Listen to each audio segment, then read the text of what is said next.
Hey y'all, it's Bob and Renee from the School of Herbal Studies, and we're going to sit here and just talk for a second before we get started so everybody has a chance to log on. So it looks like we've got a lot of people who are at least going to try to show up this morning. And needless to say, in case you hadn't noticed, everybody's locked down from the coronavirus, and we had to cancel a lot of our classes. So we figured the best thing we could do is go ahead and stay our 6 feet apart and have an opportunity to look at some of the herbs that may already be in your backyard or in a park near you. And of course, we're here in Florida. We're in St. Petersburg, Florida, on the west coast of Florida. And there's not a lot of information out there on the herbs that we have growing wild here. So we're really lucky. I grew up down in the Bahamas, and when I was a teenager, I was studying a lot of the herbs down there with somebody I was doing work with, Noel Boodle, and just the time that we've spent here, time in the Bahamas, we've really gotten to know a lot of the plants and a lot of the noisy budgie birds. But also, I spent a lot of time in Ecuador, and we find that there's a lot of the same plants that are in that tropical zone of Ecuador that also grow here. So learning from the indigenous people down there, how they understood those use of the herbs. And then Renee's got a slightly different story, how she's gotten to know these plants as well.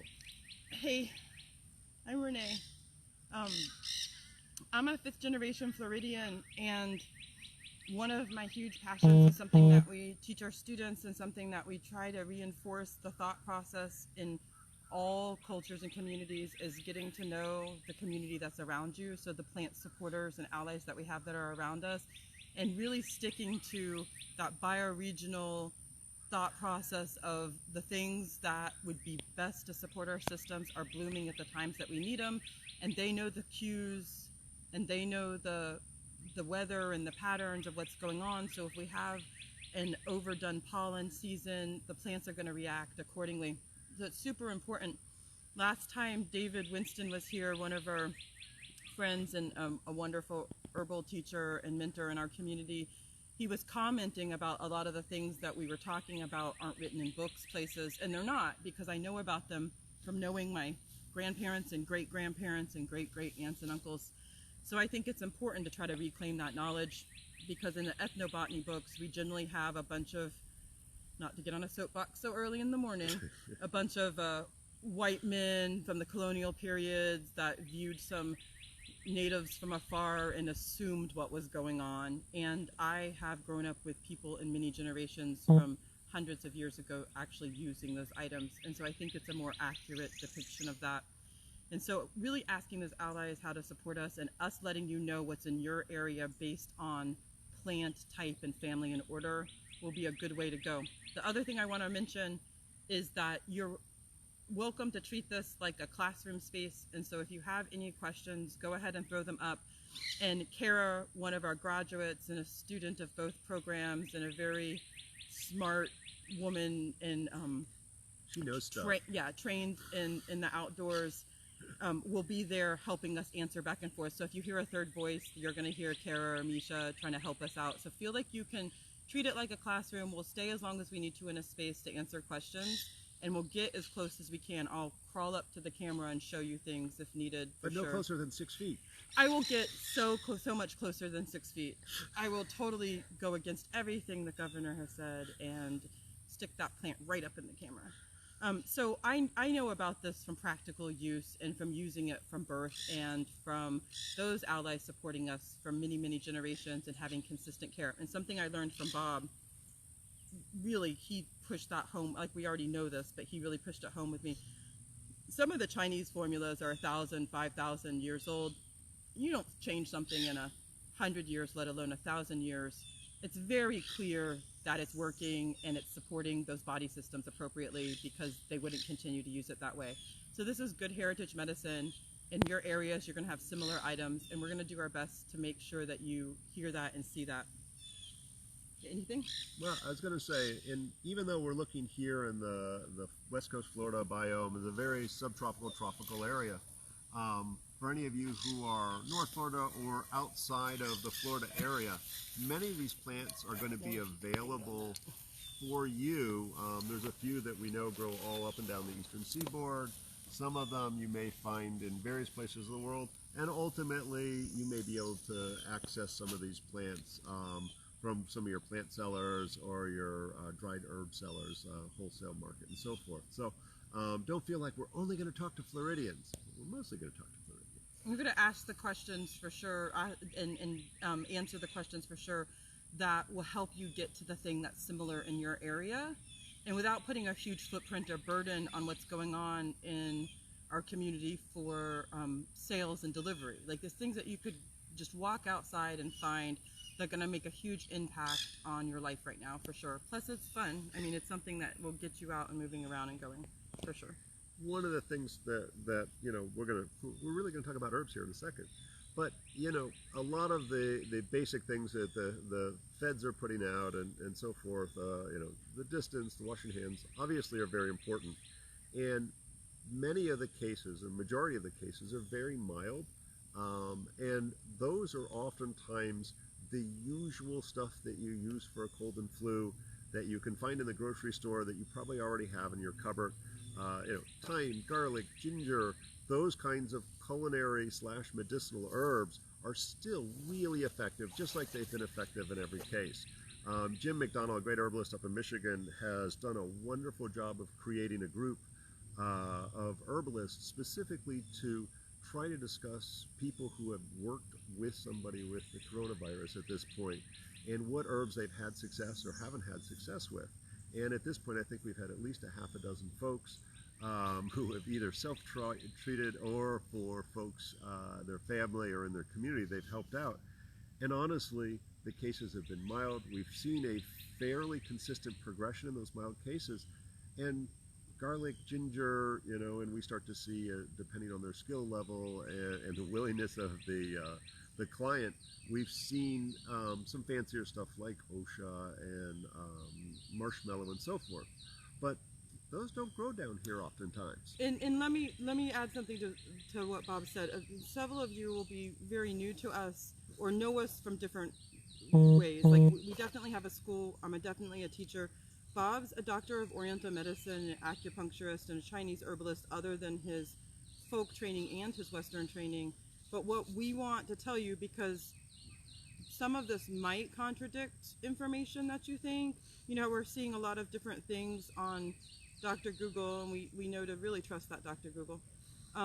But what I want you all to know is we also run a clinic and a student intern clinic. We literally spend 12 or 15 hours a day in general practice with clients that are actually sick. So if we're going to tell you that something did this or we see an improvement with this, it's not because we're speculating or we're reading something out of a book. It's because we've literally done it 100 times. So if it contradicts something that you have read, I don't care. It's the right thing. It happens for us. It works for us. This is what we've seen. So we're going to be using a lot of the, in our experience, languaging, because it might contradict something that's going on in a different climate or something that's going on with a different set of energetics that we're seeing in our viruses that are going on right now. We're seeing this rash of energetics that's happening, and this is how we're dealing with it, and those plant allies are supporting our body systems in that way. And so it's important to know that we're speaking out of experience, not because we read something in a book. Well, and one of the things you'll hear us talking about a lot, and Renee just mentioned it, the idea of energetics, and you're going to find that we reference that a lot. And so I'm sure the people who are listening in have a variety of different experiences and different approaches. And so we'll do our best to talk about it from whether I'm talking Chinese medicine, and I'll throw in cool Chinese names because some of the herbs that we have growing wild here are actually usually the same genus and species, or at least the same genus and used in the same way, are growing here in our biome. But we'll use those ideas of hot and cold, wet and dry, and deficient and excess. What we're seeing is a lot of that initial stage issues that are coming in with the COVID is that it is a wind cold, where basically an external pathogen is creating this very low grade fever or no fever at all, where they're mostly symptom free, and it's attacking gently. It's then through an incubation period, sometimes the symptoms are going away completely, and then that more extreme cough and fever may come up, and it tends to be very dry. So we have this Chinese medicine, that wind cold turning to wind heat. And so we can use, based on where we find somebody is dealing with it, we can make recommendations based on how that pattern's showing up. But the uniqueness of a dry cough is kind of special. In the most extreme cases when we're seeing pneumonia and things like that show up, now we're seeing more fluid accumulation and phlegm. That's more likely that person's going to end up hospitalized and outside of our care. One of the things we really wanted to talk about a little bit, we're going to have this nice range of plants. For real, we're going to talk about plants. Is also things that help to protect us against the virus, things that we can use prophylactically. And we say create, and it's funny, there's lots of ways. In Chinese medicine, we talk about the Wei Qi. That's our immune system, and our exterior, how we present a strong face to not allow that virus to attack us. So we'll actually be looking at things that nourish and tighten up the surface of the body. We talk about it energetically sometimes, where, when somebody says, I feel visually, that they feel everybody's pain, and so it's like, nope, you got to put up your wall of protection. How do we do that herbally? In one of the plants that we're going to talk about in a second is exactly in the vein of what Bob's speaking, and that one of the things I thought was marked in the way that the doctors are commenting to us is one of the things we're hearing is that we're not supposed to be wearing masks. Only people who are sick are supposed to be wearing masks. One of the comments I heard them say was because the stress of wearing the mask and having to deal with it, and you having to put your hand up and around your face, the stress was enough to lower your immune system to make it that you're a more hospitable host. So really thinking about how our triggers and our signaling systems in our body are what is going to send out the proper messaging for our body to have the proper strength and immune system. And we're all clearly under a little bit awkward of a situation, that we're clearly stressed out a slight bit, and especially from the herbal standpoint, because if you're watching this, more than likely you're a caregiver at least of your family, and so you have this heightened response. So when we start talking about lymphatic and fluid and nervous system, that's going to be why, mostly, for sure. The other thing is, Bob said this really interesting thing of that dry. He keeps saying there's a dry cough, there's a dry cough. Well, coughs are good. All these responses our bodies have to allergies and viruses and sicknesses are made to bring us back into balance. And if we're coughing, we're trying to cough something out. So if it's dry and stuck, us speaking about how to moisten that out and get more fluid to it so that that phlegm can be removed, or control the heat, or control that fluid level so that our body can adapt and have a proper immune response, that's an important thing that people forget. Energetics is key to all of it. So we're going to go a little off topic when we talk about some of the plants for the reason of balancing our energetics so our own body can fight this properly and create our immune system accordingly. So let's talk about the first plant. I assume there's a few bodies out there. Somebody went ahead and woke up. But really starting with long-term stress, and this has been going on for a while now, that we've been inundated in the media. We've had this slow clamping down of making us stay inside unless we sneak out to a park. Long-term stress or high stress actually negatively impacts our immune system. So let's talk about this one plant, the Stachys fluoridata, Florida betony, or rattlesnake weed, is this wonderful, gentle nervine and adaptogen that we have growing, if you're lucky, in your backyard. We're out here in the park and we found this beautiful patch. This is actually one of the best patches I've ever seen of betony. And for those of you who aren't familiar with the Florida betony, think wood betony. We find that it has all the same properties of wood betony. There's one old English saying that was basically, if I remember correctly, it was something along the lines of sell your coat and buy betony. That this is even more important than a good winter coat. And for those of you in Florida, we're lucky enough to have this in our backyard. So not only is it a nice gentle tea, I can't think of a lot of contraindications. Actually, I can't think of any contraindications for it. The root is very nourishing. It makes a nice pickle. And you can eat it right out of the ground. And if you need some good probiotics, don't knock the dirt off. I'm going to get really close to the camera as we keep talking. For me, this is heritage medicine. And one thing I want you to see is we try to teach just a tiny bit of botany goes a long ways. I don't know if you can see it, but I'm trying to make it so that you can see click, click, click, a square stem in there, which means it's part of the Lamiaceae family. We also have something that's truly a scallop, slight dentical presentation, but really truly a scallop, depending on where you get it on the leaf system. So we're part of the mint family. And here in Florida, you can eat every single mint. You might come across one or two that will make you hallucinate, but enough just to say, hey, Renee told me about this. I'm still fine and I can eat this and continue to find my way out of the woods. And so it won't be a big deal. But for the most part, you can eat all your mint family without any major contraindication, a little bit of dryness maybe. But I grew up with this being food. So this is Florida wood betony. It's 1-for-1 exchangeable with what wood betony is on the rest of the Western herbal world. When David Winston was here, him and I had this long conversation about betony and whether or not we thought that the Florida one was superior to what we learned in the wood betony. And from my past use with the nervous system, spinal cord damage, Parkinson's, damage like chemo brain fog, I believe it to be superior in its action. For us, it's very much food. This is a beautiful tea that you could mainly have every single day, but I grew up eating this, and Bob's going to talk about how, like, the rattlesnake root, the folk name of it, and eating it, and how important it is to the rest of the body and the nervous system. So in a general sense, right now, before Bob starts talking, this is Florida wood betony. Wood betony can be replaced with it. It grows just like our nervous system, and it's food, and it's something that primes us for reacting properly to viruses. There's also, later on we'll talk about it, a reason why viruses kind of stick onto our nervous system and camp out and hide. So it's important to really support that, and really getting to know what our Lamiaceae flowers look like, because the mint family is a huge ally both in cleaning and supporting of the nervous system and everything that we're doing right now. So let Bob talk a little bit about the food and the root system and its nervous system. So he's back here digging a little bit. I've already dug some up because I just want to eat it, because I'm a good old Florida southern girl and want to eat something.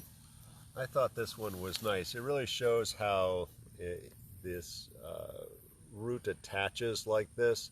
And you'll notice this very white root. So when you're digging, you should find that the root, the rhizome is white like that. And the reason it's called rattlesnake root, obviously it looks like the buttons on a rattlesnake's rattle. I'm eating this one. There, I got the dirt off. I want the dirt. So we got good probiotics. It's I almost so think good. of this as it's not as strong as a ginseng or ashwagandha, but it's a very mild adaptogen. And when we're walking down to the next plant, oh, that's a beautiful one. When we're walking down to the next plant, we'll talk a little bit about, some of the ideas of what an adaptogen is. And I'm hoping Renee makes some pickles out of these. So, she hasn't made them in a while. So one thing I want you to know about this is I've had several accidents where I've had my back broken and my neck broken. And one of the first things I did was make a gallon bag of nervous system supportatives, which I don't even know if that's a word, but you guys all understand what it is now. And one of the things that was in it, the majority of the formula, in fact, probably 40% of it was this Florida wood betony.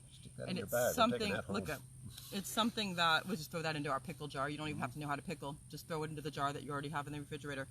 It's something that probably at a 40% ratio on a formula that had other things in it like bacopa and gotu kola and ashwagandha, that I drank in a gallon bag size every single day to keep me from going to surgery and to keep my mind sharp.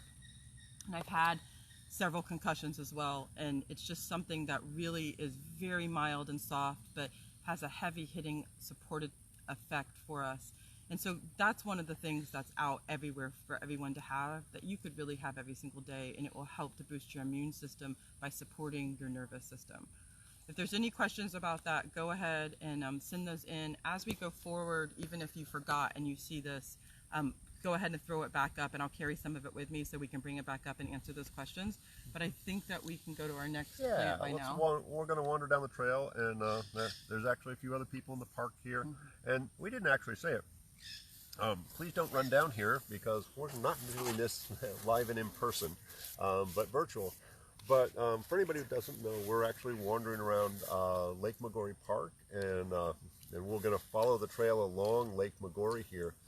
We're actually in the city of St. Petersburg, so this park, I forget how many acres, but it's a pretty good-sized park, is maintained by the city and is within the city limits, and luckily we probably could have walked here if we had a little bit more time. It's maybe a mile from our house. It's important for you guys to know that because we want you to understand how accessible your food and your medicine are. Of course, we'd never encourage you to harvest from a place that had laws against doing that or had things that for wildcrafting were unsafe, like runoff from the golf course capital of the world.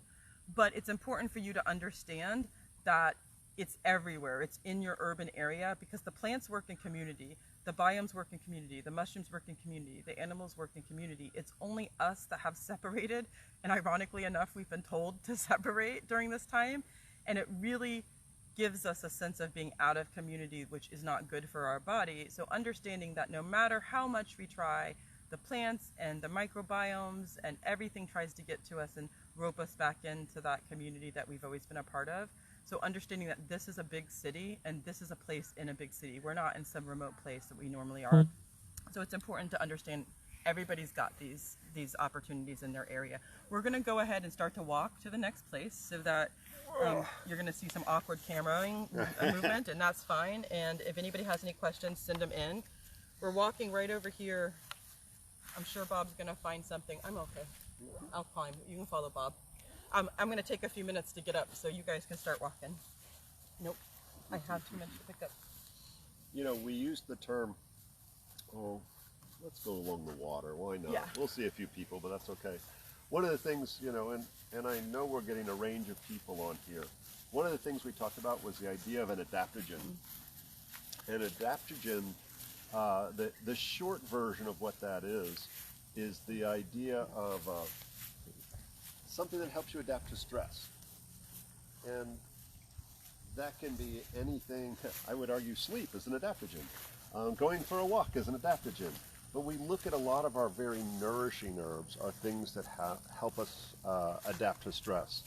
Many of our more popular herbs, because, you know, ginseng, schizandra berry, so many of those good nourishing herbs are considered adaptogens. And they're touted as these longevity, protection from everything, because the reality is stress is one of the leading causes of disease. My argument, a lot of my students have heard this before, the idea that stress will even cause you to get hit by a bus because you get a lousy night's sleep and then all of a sudden you're walking through the street kind of sleepily and you walk in front of a bus. So no, stress caused that bus to hit you. I'm interrupting Bob because he's talking about stress, and it's really funny. When David was here, I know that he reacted differently than the Floridians did to the fact that right here, that's not an opening the park made, that's an opening that the gators made sliding in and out. So he was very stressed, even though we were very comfortable with a gator that was laying right in the area right there. I kept saying, David, come over here, you can get a better picture of him. And later on, he's like, no, you crazies, I don't want to get any closer. So where are you going to go to, Bob? I don't know, we'll see what pops up here as we're walking along. So, you know, the other thing I said was the idea of a nervine. And those are things that help our nervous system. And when we think about nervines, there's lots of different ways we can think about them. A nervine can be something that literally sedates us, knocks us unconscious. But other things can nourish the nervous system. And in this particular time, I find that it's sometimes better to look at things that are gently nourishing, in a perfect world, moistening to the nervous system.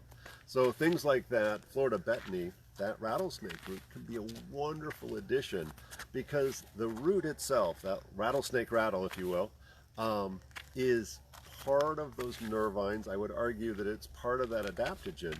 And fresh like that, it's not drying, it's actually slightly moistening, maybe a little cool to neutral. And we can think of it as food, so we're going to find that that's safe for pretty much everybody.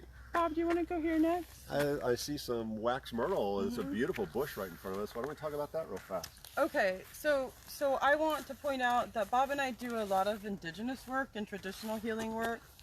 And it's important to say that because I want you to know that you have this in your culture. Like in every culture, it's here. We're going to talk about this big, huge plant that's behind us. So one of the things that I grew up with, and Bob's getting ready to stand into a bunch of spider webs, is this plant that's right here. It's a wax myrtle. It's any of the wax myrtle family is in. Oh, it's got some buds on it too. They're not the waxy buds. They're still the flower stage. No, and I'm going to try to get it up close for you. Any of the wax myrtle family is appropriate. It's something that we would consider to be a rubefacient, so it would bring blood to the surface. I wish you could smell it. It's got an unbelievable smell. It's appropriate to use this as an antiseptic, as an antimicrobial. It supports all of our body systems being non-sluggish, non-phlegmy, all of the blood coming to the surface that we need. It smells kind of like a bay leaf, so that you get that effervescent, yeah, you get that effervescence feeling that you'd get from a eucalyptus or from like a Vicks vapor rub. Super appropriate to boil it down and to make it into a spray that you'd clean your countertops with. It's also very edible. It's completely fine to eat. It would be like this really intensely minty tea, like again, like boiling a bunch of fresh bay leaves. So it also would be correct to have it as a steam in your house if you thought it was a sick house. I grew up with this as a mover, but from a traditional standpoint, like we would use it for what we would call a limpia or a cleansing or a clearing or a ceremonial bath. So I would use it either to wash somebody off of something that was attacking or to clean them of something that was making them sick. And so it's completely appropriate to use it in all facets that way. And one of the things we were going to talk about, especially with the breathing issues that everybody is having, is smudges and steams and baths would be appropriate. To throw this, a limb of this, or the inner bark, to throw it into your shower would be a wonderful thing. There would be a bunch of heat that came up, the steam would come up, it would help you breathe. And from a energetic standpoint, it would be moving something that was stuck, a phlegmy item or a pathogen that was on you. I know from a Chinese standpoint, you can translate it to evil attacking you. That's the way it looks when you have a pathogen come towards you. And so it wouldn't be inappropriate just to have this around and in your house as a way to cut down on germs in a general sense. You know, it's funny, it's called wax myrtle because these little flowers will actually turn into a hard gray nodule adhered along the stem. That if you really wanted to work at it, you could pull a bunch of these off, drop them in hot water, and wax would come up to the surface and it would be this beautiful scented wax. The reality is, most of us don't have that kind of patience. Yeah. So we can take this either dried or fresh, grind it or chop it up, and add that into regular candle wax. Can't you just smell that? Oh, it's coming. That right there Smell-o-vision is like bronchial dilating. That little amount I just was huffing is bronchial dilating right now as we speak. We have really bad allergies going on top of the virus, and it just helped me breathe tremendously, just that little amount. So, just from making nice candles, adding leaves into it looks cool. The reality is that this is oftentimes an airborne. We're talking about, people coughing and spreading droplets that carry the viruses with it. And we saw that the Chinese actually, when they were dealing with SARS, that they had some hospitals that were more herbal related and they had other hospitals that were more mainstream Western. And one of the great fears, of course, was transmission to healthcare workers. It's the same issue that we're seeing right now, that because there isn't enough protection out there for the healthcare workers, we're seeing so many of those people who are putting their lives literally on the line for us don't have the proper protection, even with those PPEs, that they're not effective enough.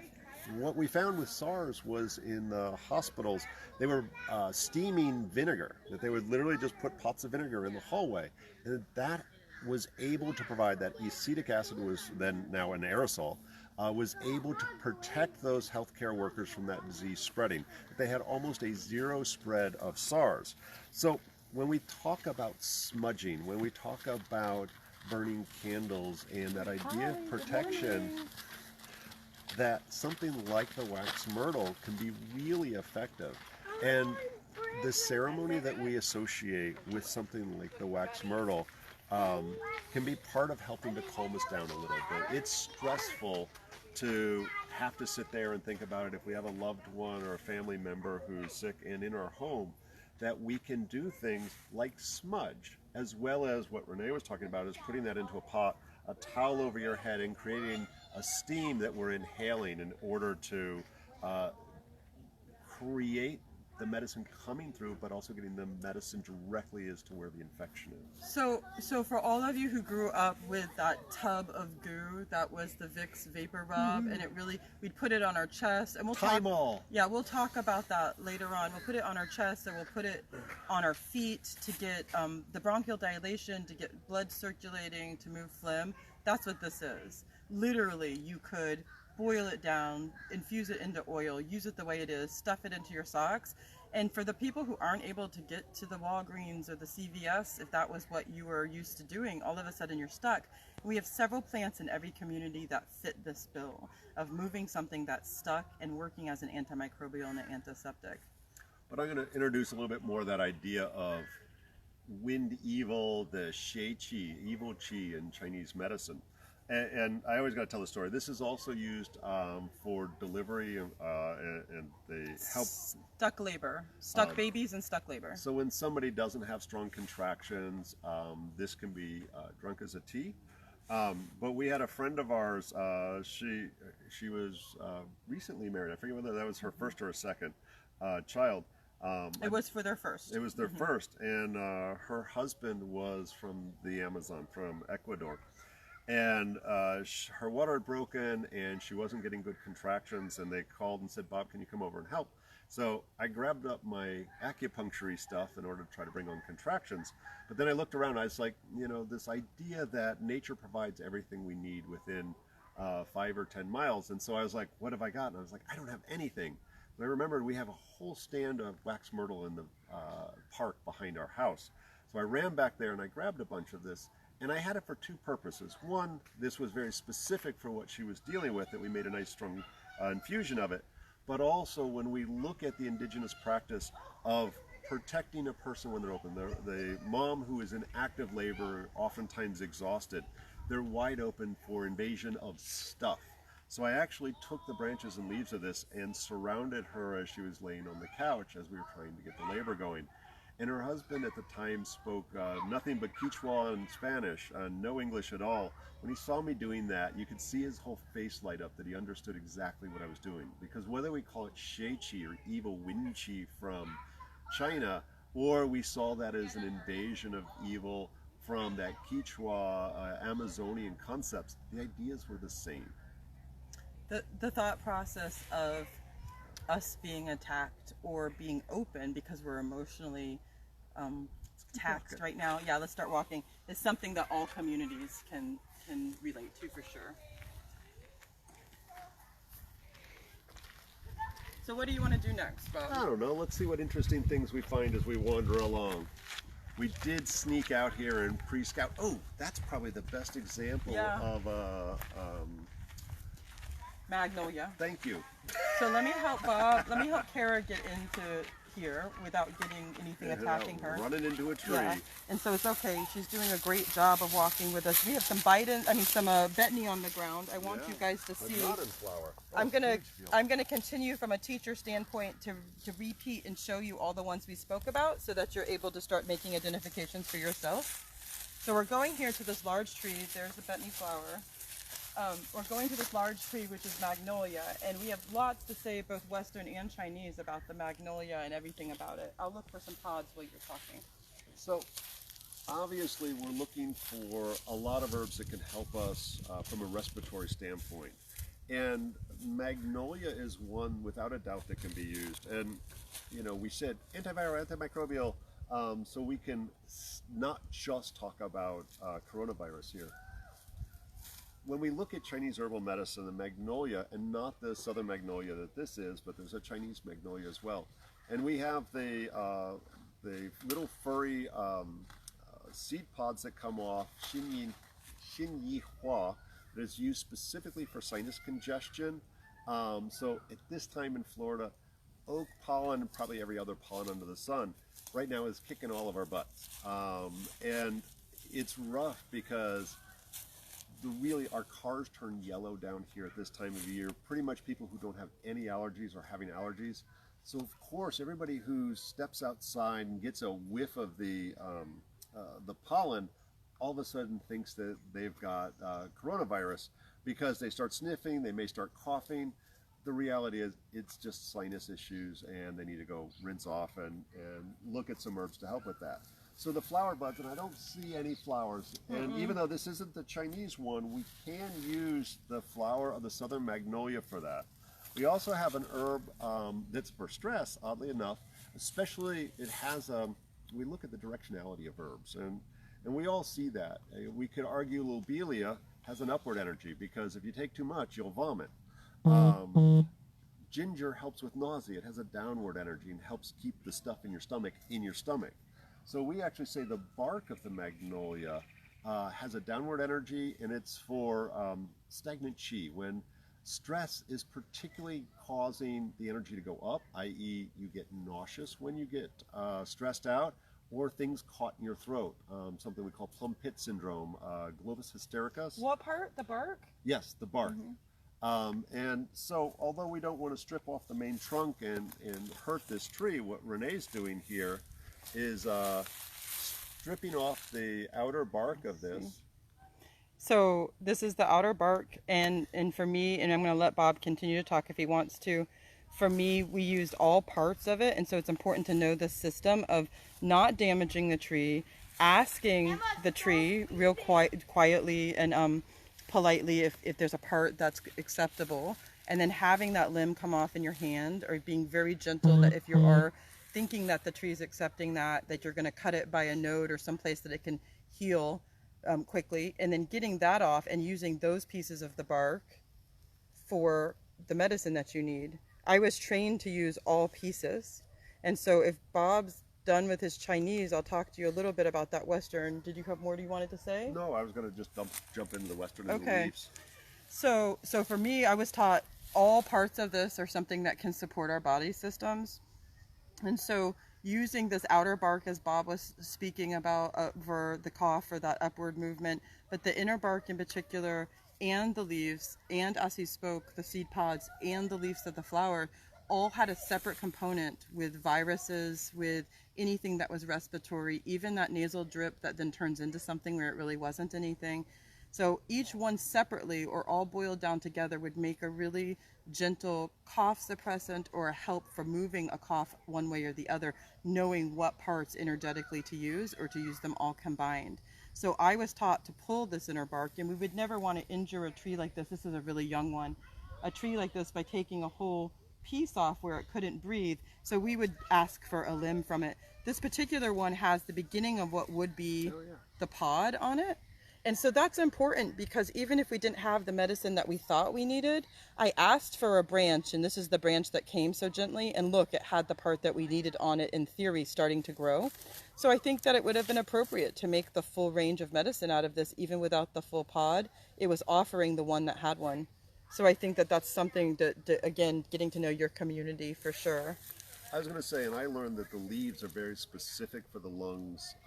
We actually use the leaves as infusion for things like stop smoking because of the stress, but also clearing up some of that phlegm that's in the lungs. Do you scrape the back of them at all? Are they ever too furry for that cough, like the loquat? I haven't had to do that with these. Something like a loquat, I don't think we'll see that today. The loquat for sure, we'd have to scrape that fur off. There are different kinds of magnolia, and I can kind of do it on this one. There's different kinds of magnolia that you're going to need to get the hairy. That's going to be its doctrine of signature. You see that color change right there? How it changed immediately. You're going to have to get the hairy off of it, but this one you don't have to. And it's not that you have to, it just causes that nagging cough. It's its doctrine of signature for that cough that won't go, almost like a plum pit syndrome. So one of the things to think about, and this starts to get back to that idea of energetics, this plant tends to be kind of dry. And so it's that dry, crumbly leaf. And look, if you were looking at, oh, that's beautiful. If you were looking at that early stages of coronavirus where we see a dry cough, this might actually aggravate it because it is dry. So you either have to use this for more of the sinusitis from allergies, or if you were going to use this because it tends to guide to the lungs and that upper respiratory and sinuses, you'd have to combine that with something that's a demulcent or mucilaginous, like anything from okra to marshmallow to viola flower, wild violet. So any of those could, so we can change, we can work with the energetics. If we like one action, we can have in other herbs that will help to adjust those energetics. So Bob said something that was really important. There's two things that we're not addressing. We want to make sure that you know, because you can't ask questions readily.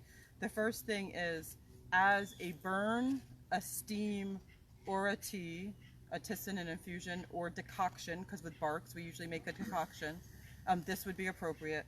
But then the other thing he said, which some of the Western herbalists may not have that concept, is guiding. So we very much take an off-label plant that supports us by being directional. So something that has that upward energy, like astragalus has this upward energy. We talk about that. We use that to make sure that we can maneuver a plant we really need into focus. And so absolutely. I'm going to walk behind Kara so she doesn't fall. All right. You know, and so this is one of those unique ideas when I think one of the greatest challenges for beginning herbalists and intermediate and advanced herbalists ultimately is, how do we formulate? How do we create a formula that's correct for the unique human being that's in front of us? Or, you know, two-legged, four-legged, it doesn't matter. I've actually worked on a few no-leggeds. Oh yeah. You want to wait? Let's wait. Yeah, let's wait on that one. We'll get that one in a second. We're seeing so many different things that we have to decide what we talk to you guys about and what we don't, and so I'm keep pointing them out, just kind of like hoping to see an alligator show up some of our usually reptilian there's a gator friends. right there. That's why it's marked off, because his son's right there for sure. Again, something that David wasn't as excited about as we were, for sure. So, you know, this idea of formulation, and that's where, although energetics can take a little while to learn to understand exactly how energetics works, it really helps us to focus in those formulas. And so part of that is our ability to do a good intake, asking lots of questions, those ideas of looking at the tongue and taking a pulse. And it doesn't matter Western or Chinese or Ayurvedic and so forth.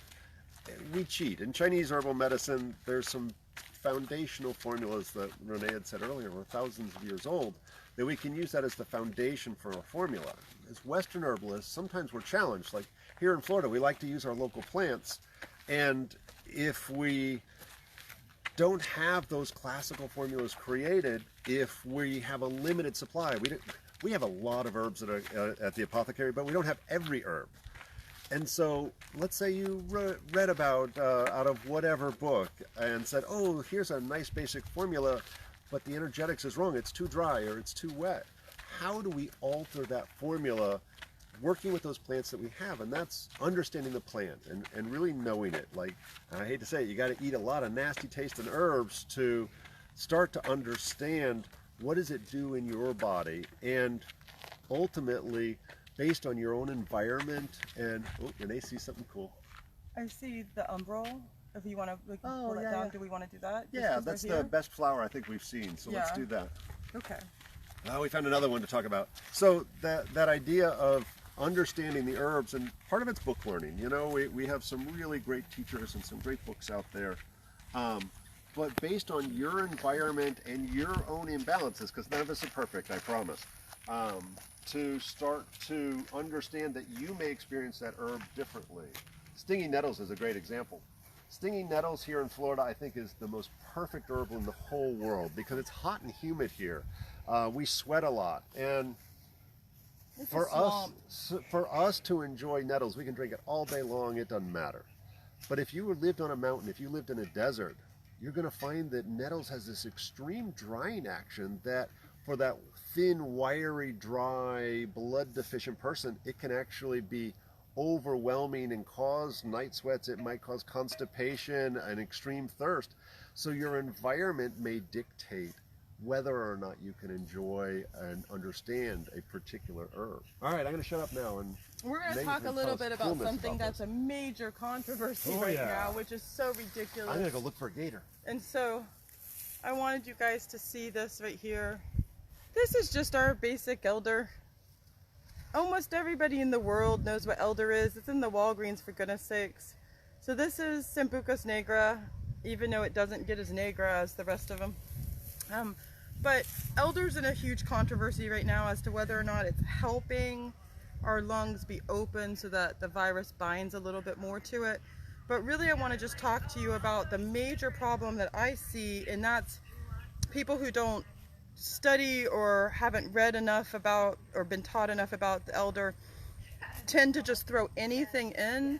So they'll throw in the elderflower as well as the elderberry. And the elderflower is very specific to fevers. And from a general standpoint, like if you weren't trained at all, elderberry would be more immune modulating and helpful to the immune system, where the elderflower is going to be something that we're going to have be a refrigerant or something that's going to be a sudorific and help with a fever, help either contain one that's out of control. And I know there was also that controversy about whether something like an ibuprofen was going to make the virus worse, that we would want to bring our fever down with the elderflower.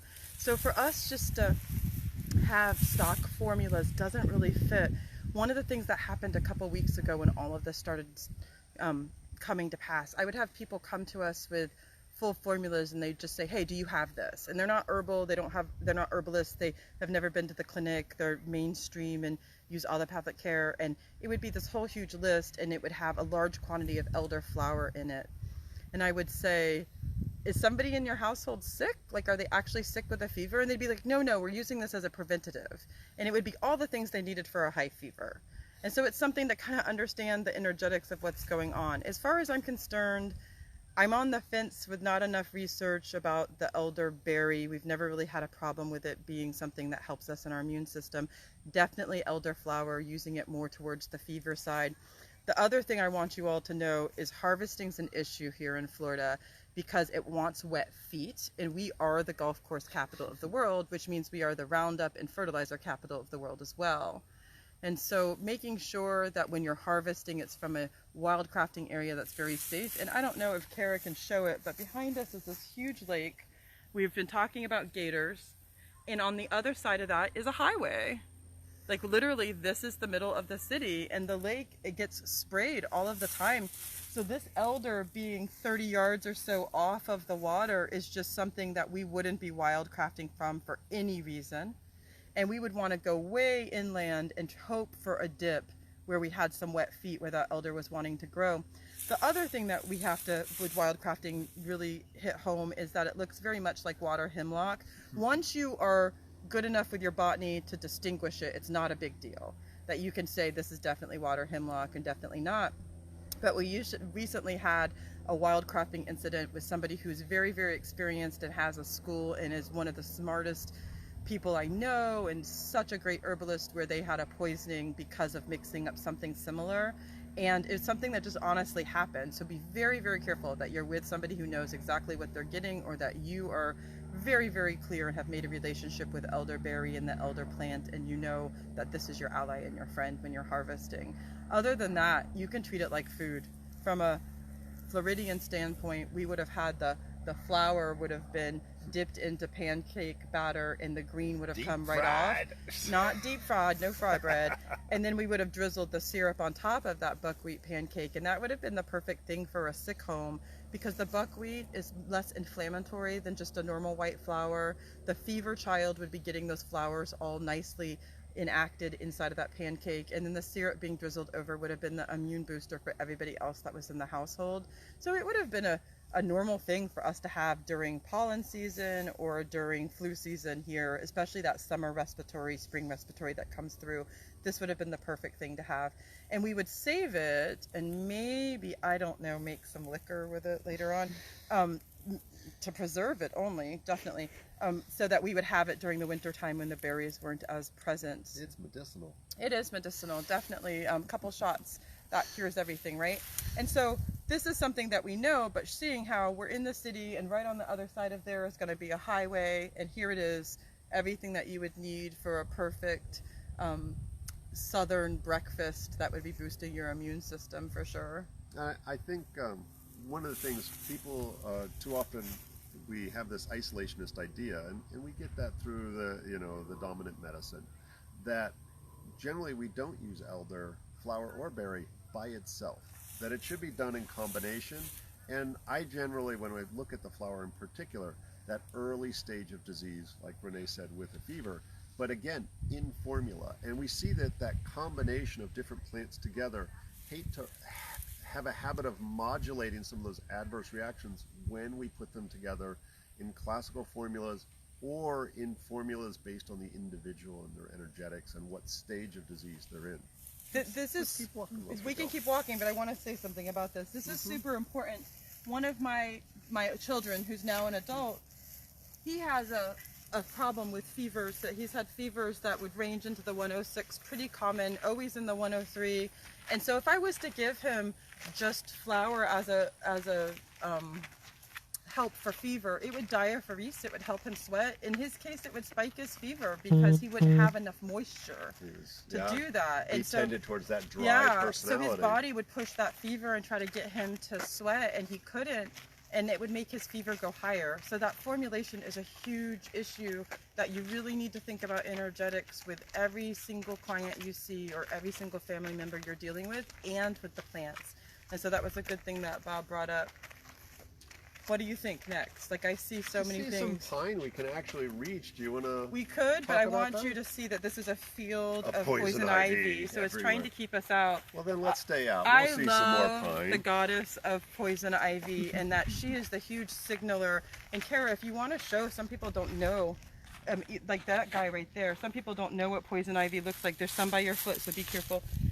So poison ivy is the big signal that this ground has had some destruction given to it, and it needs the humans to stay out.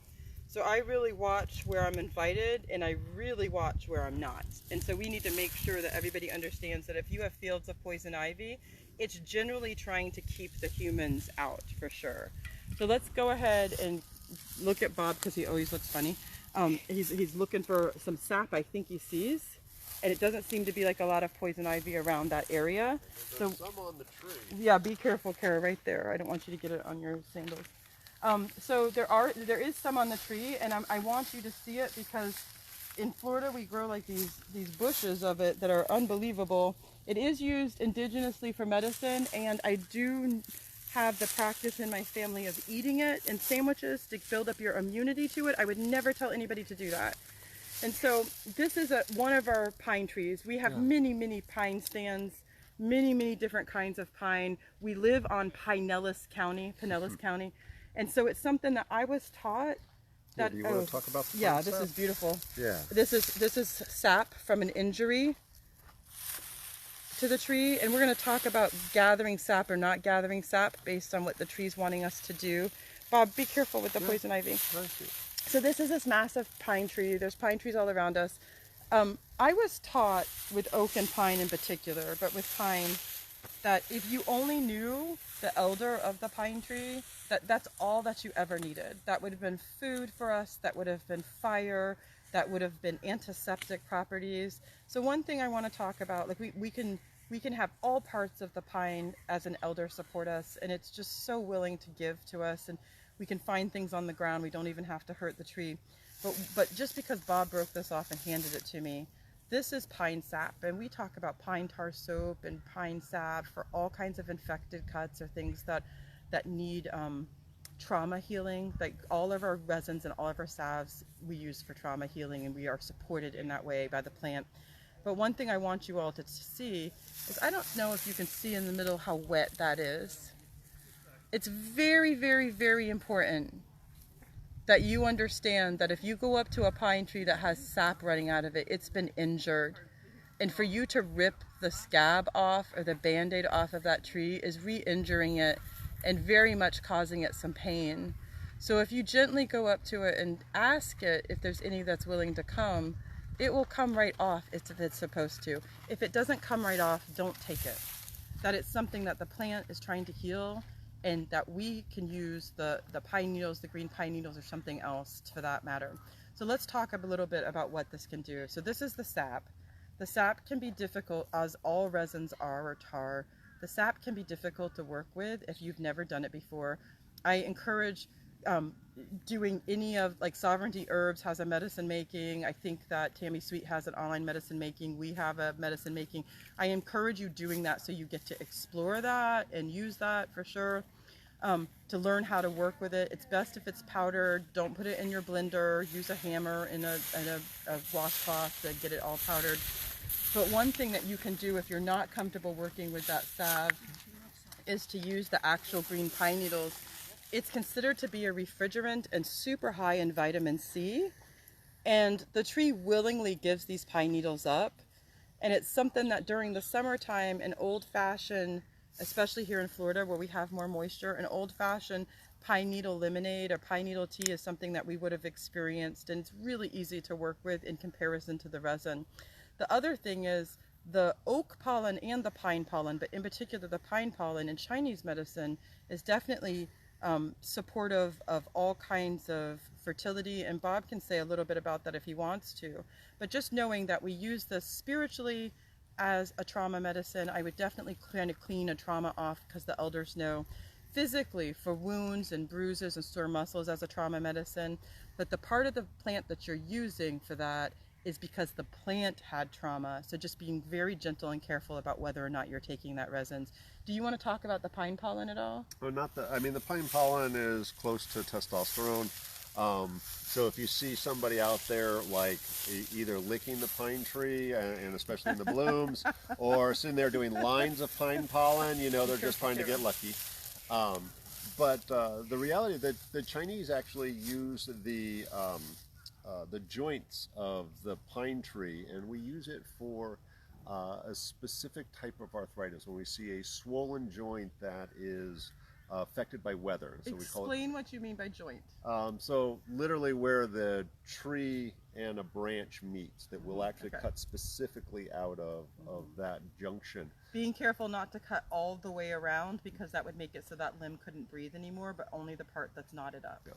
So, and it's not commonly used, but very effective. And we look at that old world Florida, that pine, turpentine or pine tar on joints for rheumatism, some sort of inflammatory, and you said it was cold. So that idea of hot inflamed joints, I would say due to anything, but specific for, and can be used as a single herb or in formula, when the weather causes that inflammation and redness to happen. So this little joint that Bob has for me, it's just the very, very tip, and it's something that would easily just be on the ground or come off. It wouldn't injure the tree too much. It probably would willingly give it up. That part right there, I just was smelling. Complete antiseptic, antimicrobial smell, bronchial dilation, inflammation, just a yes. And I've made some pine needle syrup that's amazing. Yummy. It's amazing. And every community that has greens in it this way has a long tradition, thousands of years of having that be their fresh thing in the winter when they couldn't get any fresh greens. So if you could smell that, it's unbelievable how it bronchial dilates, opens right up. And absolutely would be the perfect syrup or tea while we were sick. High in vitamin C, definitely helping with the breathing. Antimicrobial, completely huffing it like a weirdo while people walk by. Definitely, for sure. And this would make a good steam. I think Renee said that. So we could use that as a smudge, if you will, steaming it in the house. Or blanket over the head, or inhaling that stem as an inhaler. Or I could beat you with it and get the trauma. That's an option. Yeah. But let's keep walking. And we kind of, we didn't say the word, but we said that those pine joints were specific for arthritis. And guess what? Specifically used for arthritis and pain in the joints. And that brings up the idea of doctrine of signatures. The idea that if something looks like something, it may have an affinity to or help specifically with that. The classic example of walnuts are good for the brain, and they say that in Chinese medicine. The Western herbalists have said that for a while. I think even Ayurvedic medicine talks about that. And of course, that's just crazy talk. Just because it looks like a brain doesn't mean it does anything. So 100,000, 200,000. That's not crazy talk. Yeah. $100,000, $200,000 later, some researchers figured out that there's a unique essential fatty acid that's in walnuts that seems to reduce inflammation in the brain. Oh, you mean 2,000 years of history actually had some credibility. So when we look at, I don't want to say how many times people have come into the clinic and they say, what do you got for inflammation? I was like, iceberg lettuce, water, turmeric cures everything. The reality is we should be looking at inflammation manifests in 1,000 different ways in the body. It can be inflammation in a particular part of the body. It can be inflammation that shows up in the circulatory system. in the digestive system, in the brain, and in your eye. So how do we find a plant that is unique to your reason for the inflammation, as well as unique for that particular part of your body? Energetics. Yeah. That's how. And so that doctrine of signatures can be one of those tools that we help to better select an herb for inflammation. Still huffing the pine like a weirdo. Okay, so hold on, because I see several things. I got to give Bob some choices. Like, we could talk about every plant out here, but we wanted to gear it towards viruses. So not only do I see some like Linde bitans that are correct, but I also see the smilax, like several tips of smilax, and a whole field of spider if we wanted to go off. Let's go do spider work. Yeah. I have no idea how we're doing on time. So Kara needs to walk forward and not backwards through this, so she can watch for her poison ivy as Bob runs like a weirdo into the woods as usual. And so we're going to go this way for sure. As we walk by, we're walking by several that we're going to talk about. Kara, you got it? Yep. Okay. And I'm trying to do no poison ivy trail, okay? So follow me to no poison ivy trail. We're going to take you back through a field of smilax and ragweed and bitans. We're going to take you back to this beautiful plant back here that's called spiderwort. And spiderwort's important for this illness in particular that we're kind of focusing on, because it helps to juice things up. And Bob said several times, and look, you guys, look how each sunspot, there's a plant that's falling into each sunspot. Bob said several times about how we have a dry cough and the phlegm's not moving. These tufts that you see all around with no flower, that's the same thing. And so all this beautiful purple flower with all of that juicy that you're seeing even on the grass side of it. So I can pull a piece and kind of show you guys what's going on. It looks like Bob's got some juice coming out of his dirty hands there. I'm going to pull a piece and eat it because I particularly am not feeling super It's slime-alicious. So if it's allowing me to pick it, I'm going to go ahead and do it. And it seems to be happy to come with us. So this spiderwort, all parts of the plant can be eaten, both as a yummy salad green as well as medicine. We oftentimes think of it as a Florida native that is our equivalent to aloe. Let's see that. And it's super good. So spiderwort in particular is something that we would use for anything that was hot and angry, is the way that I would say it. And dry. I personally am happy to put it on a salad, like I'm eating it like a horse chewing on a piece of oat. I'm happy to put it on a salad. It just tastes good. High in essential fatty acids, super good at skin regeneration, but for us in particular, if you think of raised and hot and dry, that's exactly our bronchial passages during this time.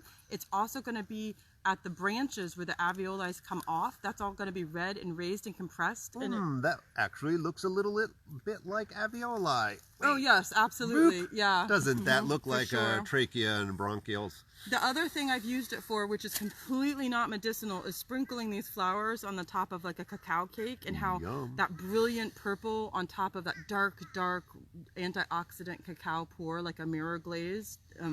Something that is just a wonderful thing to do. I probably should make it for us tonight.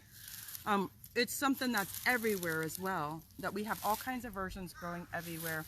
This would be the thing that we would add to a formula to balance it if you really needed that phlegm to move out, or you needed those airways to be reconditioned. So one of the problems that we have is getting our prescription medicines that have bronchial dilation for like asthmatics. And one of the feelings that you get when you're asthmatic is you can't get air in or out. And so this is going to help that inflammation in that passageway pull back and help things slide freely in between there. So this is the good addition to any other formula you have, period. And it also is going to add some moisture to, oh, it's super good. It's going to add some moisture to like the discussion I was just having for somebody with a fever that needs to diaphoresis and doesn't quite have that in them because they're so inflamed. And so it's something that here it is for everybody. One of the arguments with aloe is also the permeability.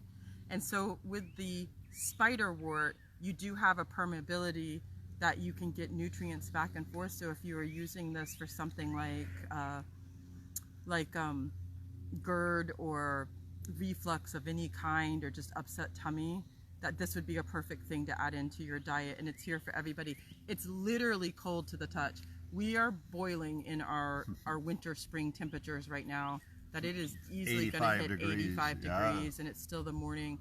That this is cold to the touch in the sun for the morning. And so I think it's something to kind of really get to know your family and that doctrine of signatures in your community. I was going to say, I would almost argue this is aloe meets marshmallow. Yeah, definitely. And kind of has more nutrients than marsh. Yeah, it's kind of got properties of both of those, and I would say interchangeable for either one for a variety of different purposes. And with a focus on maybe rib cage up, when we look at where it has an affinity to. So that skin, lungs, it's very much an appropriate thing. It's very interesting that Bob said rib cage up, because my whole entire life I've only been taught to use the top parts. Nothing about the root has ever been mentioned. We probably should try it and see what goes on, because just because it's not in written formula doesn't mean it hasn't been there. But definitely the cold part I'm touching is up in the top, and so I can see this as a sinus wash and a sinus infection mover as well. Things Dry, get stuck. cracked, yeah. Dry, cracked, too much tissue, 100%. It's just a wonderful plant, and it's got a lot of nutrients in it. It's food for me. Like, it's definitely food first, medicine second, but just thinking about that concept of having dual purpose in everything that we do. You know, we before we get up and start wandering on to the next plant, any questions in there that we've missed? Everyone's quiet this morning, just waking up, needing more coffee. They're listening to it, trying to maintain the coffee. I understand. So I feel like you can send in questions if you want to know how to use something. For us, this is just food. You can eat it raw, or it can be boiled. Think more about, like, not boiling it, but infusing it, more about a cold infusion, the same thing that we would get with something like marsh. That's super important. We want that viscosity to stay. We want that gooiness to stay. And it's not offensive gooiness, it's just gooiness. We're in a field of smilax. I know that you want to walk, but do you want to do smilax? Their tips aren't as beautiful here as they are further on. Let's wait on the smilax. Okay, so Bob said no to the smilax. All right, no, it did look pretty good. I was gonna eat it. No, go ahead and talk about smilax. I didn't see that guy. He's literally waving at us. Yeah, you can eat him. This is smilax. Spuh. Greenbrier. Spa is the answer. There are many species of smilax that grow here. This is one of the many. We have several that are just here. There's several different kinds together right here. Like you can see, there's two different ones. In all aspects, all different kinds of smilaxes are used. I'm going to go ahead and grossly eat this and chew in front of you, because I've been eating the heck out of it. It's got very much a steroidal effect. The tips of it taste like asparagus, like no joke, like asparagus. They get as big around as my finger. There's some that are pretty hardy that are by us, like this is all around us. And that anti-inflammatory effect. But the other thing is, it whisks away phlegm and it cools things down. And so it's something that in all parts can be used. I know in Chinese medicine you're more specific about your part and what it does. Yeah, so this is actually the same genus and species as Tufu Ling. And we use the rhizome from it, and I don't know if I was gonna start digging for you all. Yeah, so there's a hardy, and they can get quite large in there. There's a more minor effect from the aerial parts, this part. So we use it to drain dampness. Is it damp heat or just dampness? And depends who you ask, Okay. whether it's neutral or cold in its general properties. So the root is definitely the stronger medicine. Oh my goodness. There's a number of Western herbs, the Smilax medica, which is the sarsaparilla. Oh, you got it? It is super tough medicine. No, maybe you don't have it. Nope, I do not. He's further along the line there. Yeah, look at Usually this. it's right there. Nope. Keep going, Bob. And so I consider this, for those of you who are Chinese medicine folks, I consider the Tufu Ling, I frequently replace regular Fu Ling, the Poria mushroom, with this. It doesn't have quite as strong action in the drain damp, but enough that you can. Okay, I'm stopping this. Crazy. Thwarted. We'll find Yes. it here. I want to say something about what Bob is saying. I've recently had a pretty catastrophic injury. I'm happy to be just walking with you guys right now. It's that bad. And I came out here yesterday and walked around a little bit because I was hoping I was thinking, oh, that anti-steroidal, like my main problem is I need inflammation to come off my spinal cord. So I have this plant that literally looks like a spinal cord, and it's tapping me and tapping me and tapping me, and I'm eating it and eating it and eating it, and it's non-inflammation of the spinal cord and moving that phlegm out. I'm a phlegmy person. And so in a general sense, the plants know, they try really hard to help us, and if we just only listen, it's there and present for us. So it would be more appropriate for me to be eating this than to be eating asparagus, and it tastes identical. That here's all of our food and our medicine that we need a couple blocks from my home in the middle of the city, and it's telling me what to do. And so I believe me eating it so much yesterday helped me be out here today with you guys, able to move around and talk. Did you find one, Bob? Yeah. So Bob's got one of the tubers, so you can see that he's going to show you. So there's that another little, one. Those are better. I'll lean forward. So there's a couple of different ways that we can think about this. This part right here. We can use that as a one-for-one replacement for fuling, poria mushroom, to drain damp. When we look at Smilax medica, which is known as sarsaparilla, it's specific for skin conditions. So that's really shown us that that cooling, steroidal-like anti-inflammatory action of it. We've also got the, where's a good one? There's a good one. Come here, little guy. Oh, you have to go here. Bob has to go here. Right. So it's more geared towards the lower body, below the belly button. So for urinary issues. So what Bob's so wonderfully pointing out is its doctrine of signature of looking like a male fertility part, depending on which male you were looking at. So we can use it for anything from yeast infections, vaginosis, urinary tract infections, and so forth. But again, that's that idea of getting out the phlegm and the heat. And again, the underground, those tubers are the better part to use. Those can be, they're very, very hard, so they can be cut or chopped. They can be mashed and then boiled. They come dry, like kind of in slices in a way. Yeah, so it's and if you're able to source it from a Chinese herbal practitioner, the Tufuling, Tufuling. Generally very safe, and I consider that a direct replacement for the sarsaparilla as well as for the poria. And so, although not specific to the lungs, when we're looking at a dry inflammatory condition, it will have some benefit for the lungs. And let's recap a little bit. So when we were sitting here, we were talking about spiderwort that's high in essential fatty acids, can move phlegm out of places, protect you from inflammation. So anything that was red and hot. So think asthma or lung issues and coughing issues during this time, all in your nose, plus it's good food. And that was that really mucilaginous plant with the purple flower. And then we were just talking about Smilax spa, greenbrier, and Bob was relating it to Tufuling. And it's draining and more centered to the lower jowl. Like it definitely is. Remember, we talked about that term guiding. Below the belly button. That we can guide below the belly button. Even though it looks like a male urinary part, it would definitely go both male and female. And in some cases, it looks very uterusy as well. But I've been using it from the anti-steroidal effect just in my spinal cord, the upper part that looks like a spinal cord, and getting great success out of that for sure. So I think that we should get up and start to move towards some of our other stuff because we're starting to run out of time a little bit. I have no idea what time it is. It's a little after 11. Okay, so we'll get a few of our other goodies along here.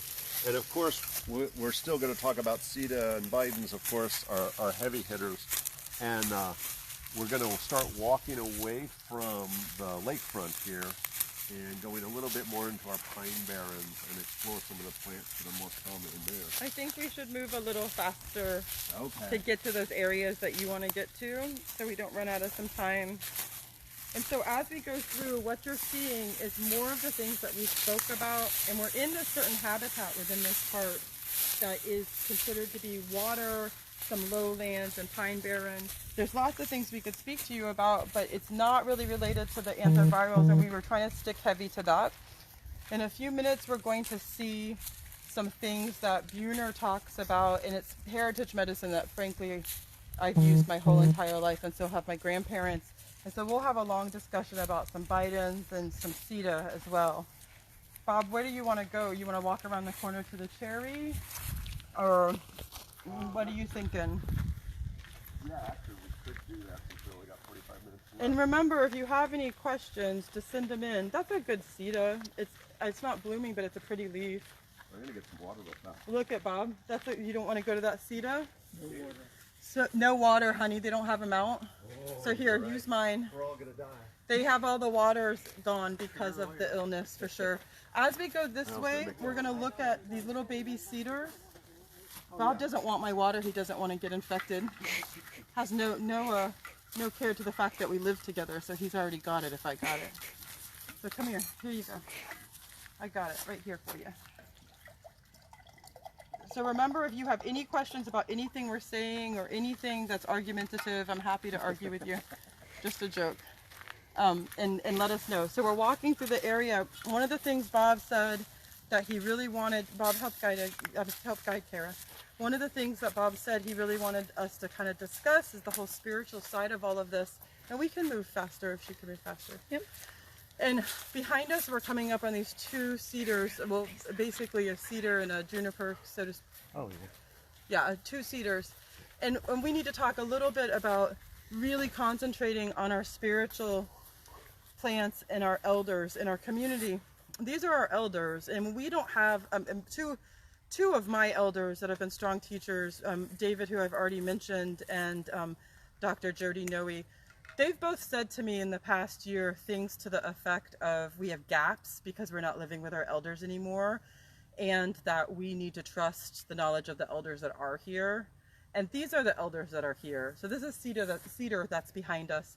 And it's important for us to understand that from a smudging standpoint, one of the practical reasons people would smudge, and I always tell the story of the Vikings in the Longhouse.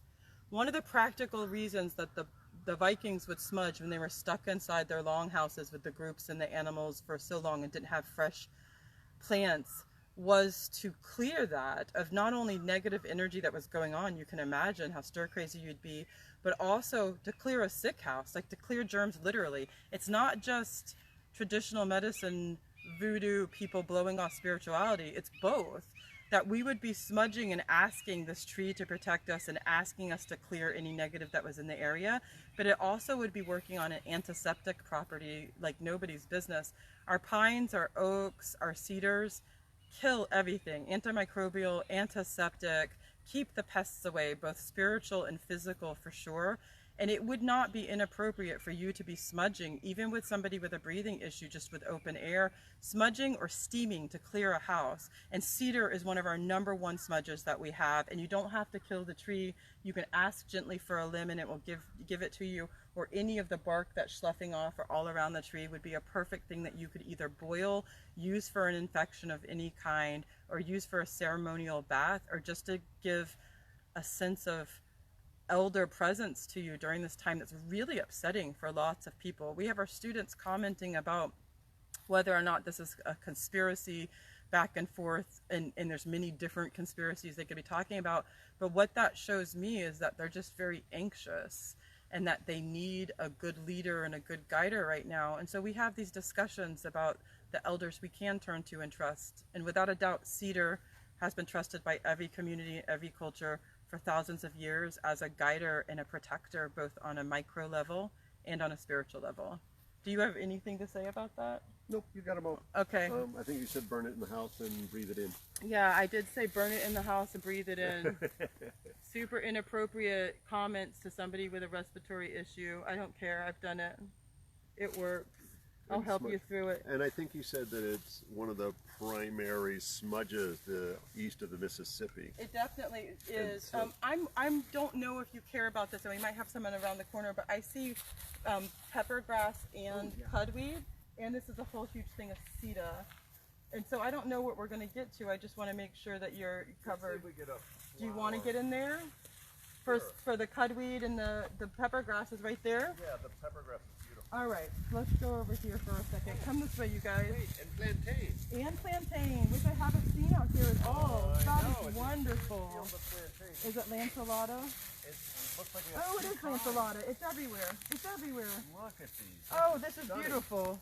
You guys, this got is everything. beautiful. We did the Listen, whole herb the whole box. entire time we've ever been here, I've never seen plantain. It's in this hidden spot in another area, but we haven't seen it here. So that's amazing. It's a great lung helper. We'll talk about plantain too. We just happened upon that accidentally. So Bob's sitting, I think he was, oh, there's ragweed too. We could probably Yeah, sit no, here we for could 20 just stay minutes. here all day. Yeah. So which do we want to grab first, honey? grass. Huh? Let's talk about the. Okay, you go right there, and I'm gonna maybe bring a root into you from another area. Keep your eyes open for For- the stringy. For what? Astringing, yummy sour. Okay, for sorrel? Yes, not sorrel. No, sumac? Yes, thank you. Okay. Isn't All it funny right. how Bob and I communicate? He's just shouting things at me. Random and I'm grunts dodging. and descriptions. So this beautiful thing is Lepidium virginicus. Poor man's pepper, pepper grass. It has lots of names. And it's a wild mustard. It's also a Chinese herb for any of you who are acupuncturists or Chinese herbalist. Tingling zi.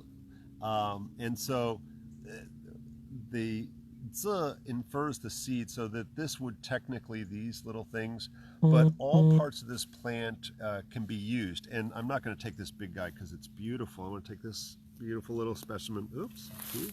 All right, I guess I'm eating the aerial parts of this. Look at. So, oh, you got a beautiful one. Yeah. Here. So this is a wild mustard, and so that is an intense mustard root. You should smell it, you guys. We tend to use, this is specific for a cough and a dry cough causing constipation. And Chinese medicine is kind of unique. We see the connection between the lung and the large intestine. If you have a cough and the poop ain't moving, you will not fix the cough until you move the poop. That's And- Bob's official doctor talk. That's right. I lecture at national conferences And just say- talking about the poop. If the poop ain't moving. So there's a number of different ways that we can help with constipation. We can use things that just bring water in. We can use fiber and bulking agents, but we can also use irritants. And so when we look at some of our things like rhubarb root, and in this case, mustard, which is a spicy, yummy, aromatic irritant, we can use this in order to create an irritation in the bowel, which will cause the bowels to secrete mucus and spasm a little to move out the poop. Once we free that out, we oftentimes find relief and are able to breathe better. So all parts of this can be used, and we can use it topically. So this is an irritant, a rubefacient, and your great-grandmother or your grandmother might have talked about mustard plasters, where it was probably mustard seed that they would use that they bought from the store. This is growing outside. This is mustard. So we can make a poultice, if you will, a plaster, by mashing this up and bruising it. You can add a wetting agent if you need to it, something like the spiderwort. We can mash up the root, and we can just generally apply that to the chest to help break up that chest congestion. But I'll give you one further. For those of you who are familiar with acupuncture points, these can be applied specifically not just to the general area of the chest, but we can apply those to specific areas related to breathing and the lung and large intestine meridians. So there's points right under the collarbone. Oh. So if you put your arm out, they'll form a triangle groove right here just below the collarbone. This is lung 1 and lung 2. You can also Google that. There is Ren 17, which is right in the center of the sternum, right in the center of the breastbone here. And large intestine 11, which is, if we fold our arm, there's a little crease that's folded, it's right here. All of those points would be very, very helpful in order to stimulate the bowels, to strengthen the lungs and move out the poop. There's probably a ton of others we could think of, but those would be the biggies. So remember the Chinese herb Tinglingzi, Tinglingzi, or Lepidium virginicus, but also It's food. super yummy. It's not too spicy. First bite's a little sweet, and it starts to ramp up, and before it my mouth is on fire, it stops right before it gets there. So This one's really good. for me, as like Southern medicine, this all the way around is something that just would have been present. If you were to take it and break it in half and rub it on the bottom of your feet, it's going to again have that same effect as the Vicks. You really do want it with something like a lotion or a plantain, which we'll talk about in a few minutes, because it's that irritating and that much of a rubefacient. If it burns, it's not wrong. It's doing the thing it's supposed to be doing. And we would totally have that as food and break it up and put it in our pepper grinder for sure. And anytime we get something that's considered to be a weed as our medicine or our food, it's so much more diverse in nutrients and strength. Like the reason we have to try to pull weeds and kill weeds is because they're so resilient, and that's the resiliency that it's lending to us for the time being when we're not as resilient as it is for sure. And we have these in every community, definitely. And then that mushed up on a chest with some spiderwort, like Bob had been saying, or some plantain, would totally move some phlegm out. Somebody was having problems with something that was stuck all in there. And so it's funny because we talk about the sentient beings that our plants are. Who's growing all together right here is amazing, and Bob just cleared away a whole lung pharmacy yeah, here. It's literally a lung pharmacy that's all around us right here. So he just cleared away a bunch of dirt from another one, and it looks beautiful and happy. It's very pleased that he did that. So growing right next to ragweed and bidens that we'll talk about, and the mustard, the pepper grass, is a beautiful Florida. It's not quite lanceolata, but it's what we would call lanceolata. We're going to call it that from now. It's a narrow leaf, serrated edged plantain. And it's important because we haven't found plantain here in this area for years. And so for us to find a whole field of it is just amazing. So it's growing all together in some, with some other respiratory herbs that we have. So let him talk about that a tiny bit, and we'll talk about how we can get some mucus getting out of your lungs with this. So this is the Florida plantain. This can be used 1-for-1 for the broadleaf plantain that anybody up north is more familiar with. And I would say can be used 1-for-1 for the Chinese plantain, Cheqianzi. And so that would actually be the seed that we use as a diuretic. But the Chinese will also talk about the leaf, the Cheqiansao. And its use both topically and internally. It clears heat. It's antimicrobial, working on both bacteria, fungus, yeast, and some viruses. In Western herbal medicine, we think of it as being very specific for the lungs. And it's funny, in Chinese medicine, we make some correspondences that in a very roundabout way make more sense for the Western herbalists. We pair organs together and say that they have a relationship and oftentimes the same characteristics. If we treat one, we treat the other. So we pair the lung and the large intestine together, and we see that the lung has an affinity to the skin. So we find in Western herbal medicine that we use plantain specific for non-healing wounds and certain types of infections, but we also say that it has an affinity to the lung. You'll also hear a lot of Western herbalists, if you have a chronic skin disorder, they'll always relate it back to the digestion and the need to clean up and heal the intestines, specifically the large intestine. So we see that even though they don't say it exactly the same way, they kind of come to the same conclusions with it. I'm super glad that Bob said that correlation, because he talks about poop so much. And we're supposed to be learning about respiratory things, and from a normal standpoint of a Western herbalist not knowing quite energetics or that kind of tying together of body functions, that it's important to understand that if your poop isn't flowing and you have a cough, that means all those toxins are still inside of your body. That it's something that we forget to ask as clinicians of whether or not you have a normal average digestion and what that exactly means to you. So it was great that he pointed this out. So you want to keep going with that? So, and this flower stalk is very unique of all your plantagos. Plantain is not the banana, but the plantago. And this is, sorry guy, I'm going to steal one of your leaves. So we have parallel veins and very distinct veins. There's a slight hairiness to this, and you'll find that the edge of the leaves, even for the broadleaf plantain, is a little segmented. You can kind of see how there's a broad serration there. This is also considered a pot herb that we can just throw it into the stew pot and make greens the same way you might make collards. Wait, I have to, Bob says that all the time. Bob says pot herb all the time, and I have to...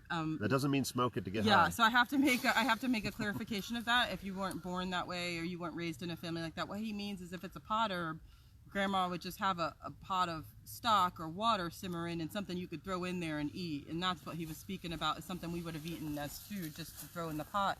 He doesn't mean to plant up or to smoke. And so yes, you could. It would be okay. You could try to smoke it. It's really wet. But throw it into the pot is what he means. So it's food for us, definitely, and very, very healing and knitting to the tissue. So it's funny. You'll find, if you start reading the Western understanding of plantain, you'll find almost completely opposite descriptions. Plantain contains things that make our water brown here. Tannins. Contains tannins, which, if you've ever had a cup of black tea, causes your mouth to be kind of dry. Yeah, sometimes we get brain cramps. And so it's coronavirus. Bob's got coronavirus. That's right. It's in my brain. So the tannins that are in this, some people will describe it as drying, but it's very mucilaginous, and we find that it helps to soften the edges of non-healing wounds. And so you'll find other people will say that it's moistening and maybe even a demulcent and specific for a dry cough. And so a lot of that is our own experience. Sometimes it's how we prepare the medicine. And ultimately, how we combine this plant with other plants will help to emphasize one aspect of that or the other. So from a traditional standpoint, Bob just said something that was really important. And when I say traditional, I mean First Nations medicine, first medicine, not medicine that we developed off of first medicine. And so from a traditional standpoint, you're taught that in most cases, what is coming is going, which means that if a plant can cause something, it can stop that thing from happening as well. And it's all about having that personal relationship with that plant and understanding and asking what support that you need and being able to prepare it in a way medicinally that will bring those properties forward and quell or put into formula the proper plants with it to tap down the ones that would not be serving for that person to begin with. So again, it's back to that energetics and having a personal relationship with that plant, that when somebody tells me that the tannins in a plantain can be drying, that's just a ridiculously funny thing to me. It's just so mucilaginous and so moisturizing and so cooling that it's very, very important that we have a firm understanding of possibility with all of that. While we're sitting here, I don't know if Bob even realizes it, but we're sitting in a field of bidens, even though we don't have flowers. So I went and picked some flowers. Do you want to go ahead and do it since you're sitting there? Yeah, because we're running out of time. So you said you have some flowers? Yeah, I got some for us. And it has a couple little seeds trying to start out. Yeah. I'll find us some seeds if we need to. And actually, this is all bidens. Yeah, we're in all bidens, and I know it. Like everybody's like, "Oh, we're in a field of green," and because Renee brought me flowers. Oh, and I did. He's my love. Because we know the plant so well, and because I grew up with this plant, this field of green, I know exactly what it is, and so I wanted to give you a more distinct thought process. Bob's knocking all the limbs off. I mean, all the petals off. So we need to make sure you guys can see it before he does that. But I wanted to bring that to you. We have so much to say about this plant, but one of the reasons why we talk about it is it's accessible to almost everybody. It's something that is as good as spinach, but without the oxalates. And Buhner likes to talk about it a lot. I believe this in a plant that we're going to show you in a little bit, Sita. I believe that I've probably made more medicine with it than anybody else in the world, no exaggeration. It's something that I've had in my life since I was very small. I have tinctured and manipulated all parts, including seeds, flowers, stems, roots, separately in every solvent I can get my hands on. I've used it in formula my whole entire life. My very first memory of anything herbal, I was probably 18 months, 2 years old in there, and I had a bee sting. My family was beekeepers and cattlemen, and my grandfather picked this up and mashed it up and rubbed it on a bee sting, and it immediately went away. And if you think about in your head what you'd have to do to get an 18-month-old to stop crying over a bee sting, that's some pretty strong medicine, but it's something that was just food. And so it's very important that everybody understands the strongest medicine we have doesn't have to be super in your face. It can be something that's an everyday item that's available out for the community. We know this one as an everyday seasonal allergy kind of queller. We push down inflammation with it, so that's why he used it for the bee sting. We use it whenever we have a cough. For me, I'm hot and dry, so it can make me cough. I have to use another one, a sister, with it. But it's something that for respiratory infections, viruses, just general distress because of nasal drip is one of our heavy hitters. And it's food. You put it in eggs. So this is also a Chinese herb. This is in your Medica. Biden's, I believe it's Biden's pilosa. But when you look a little bit further, all of the different Biden species are used medicinally by both the Chinese and in other cultures. Let me say something real quick about that. I don't care what the scientific community, if it has picked a single one to study, that for thousands of years these other communities have used any Bidens that have been in there. And I've been in the presence of university botanists who have argued whether there's even differences between them. And so the fact of the matter is, this great plant has lended us support in the respiratory field and in the inflammation field, and all signals and signs point to every Biden's being able to be used. Okay, sorry. So the Chinese name, and you can look in Chen and Bensky both have Biden, so you can look that up in the index under the botanical names. The Chinese name is Shenfeng Sao. And it's classically, we don't find it in a lot of our classical formulas. It grows more in southern China than it does in northern China. And so you'll find that in southern China, this is drunk in the summertime as a cooling tea. And this gives us an idea of its action, that it has a cooling effect. And in that area of the country, it's also very humid. So it has a cool, dry property. And I was like, but this grows wild here in Florida as well. And I remember researching this when I first learned about it as food and medicine, as food primarily, and more as a topical medicine. I was like, well, how did the native people here use it? And because so much of that information has been lost, and I found this old anthropological reference from like the 1700s that said, oh, the native people used it for cough. Well, as we've talked about, and many of you know, there's 1,000 different types of cough: wet, dry, morning, evening, barking, weak, blah blah blah blah blah. And so I never really got an affinity for that until I was doing the teach-in one year. And one of those times when some crazy teacher asked me to come into a second or third grade class, I don't remember, and said, oh yeah, come talk to us about being an herbalist. And so I went out into the schoolyard, picked a bunch of weeds and brought it in and tried to feed it to these third graders. And this one kid in the front row had this lingering cough, just cough, disrupting the class, and everybody apologized. Don't worry, he's not contagious. He's been on antibiotics, inhaler, blah, blah, blah. And so he was the only kid who actually tried this plant. And I'm walking, my 15 minutes of fame were up. I'm walking down the hallway, and the teacher comes running down the hallway. Bob, what'd you give to little Johnny? And I was like, oh, God, anaphylactic shock. Anybody can be sensitive. Hope my malpractice is up to date. And I was like, why? And he's like, well, you stopped coughing. And I was like, oh, the medicine probably just kicked in. And I get a letter, an actual handwritten in third grader letter saying, thank you so much for helping cure my cough. And so our running joke is, don't ever be friends with an herbalist, because what happened was then I wanted to say, ooh, let's see how that actually worked. And so everybody I saw, I started feeding them Biden's. And so I came to a conclusion that although Biden's is good for all coughs, it should be a part of every cough formula, whether acute or chronic. It had a very specific pattern that it was helpful for, and that was when there's a lingering cough with clear or white phlegm, that a teaspoon to a tablespoon of this chewed up fresh will alleviate that 100% single dose 80% of the time.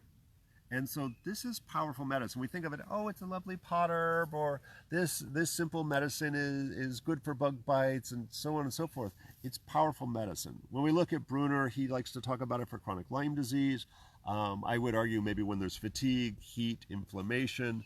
So I find that anytime we see lung, large intestine, immune deficiency, and heat or deficient heat, that this can be a wonderful addition or a part of your diet to have great success. And so I think that this should be included in any formula, whether working more at prevention or treatment or post, because we are seeing there's some residual side effects to corona, that this should be an important part of all aspects of that particular disease. Bob points out that it's that lingering cough when you're not really sick, and the people that are responsible for spreading this are the people who are coughing. So like if we could keep that under control, then we would have a better chance of not spreading it. Another thing about this plant is that it has a true dentical presentation, which is the way that the serration is, that it scoops up and cuts in and scoops up and cuts in. So it's easy to identify because it looks so weird. It looks like it chopped off the side of the serration. So it scoops and dips and scoops and dips, and that's kind of how you can see what it is. We use it in combination with CETA, which we're going to try to find for you. Say, we had 20 more plants we wanted to talk about. Yeah, we're running out of time a little bit. We got about 20 minutes. Bob, I believe that big tree right there is a cherry. Am I wrong? Straight over? Does that look like a cherry on the limb? That big one right in front of us all the way over? No? And so maybe. It's important to know Bidens for that matter. I'll go find out. The other thing is that it's absolutely positively something that the government researched as a cash crop in the grocery stores, and they couldn't do it because in all aspects it was everywhere. It's there for everyone to have and to eat. So it's important just to know this little guy right here for inflammation and for coughing. We're going to get up and move a little bit because we have you stuck, but that's the flower and what it looks like.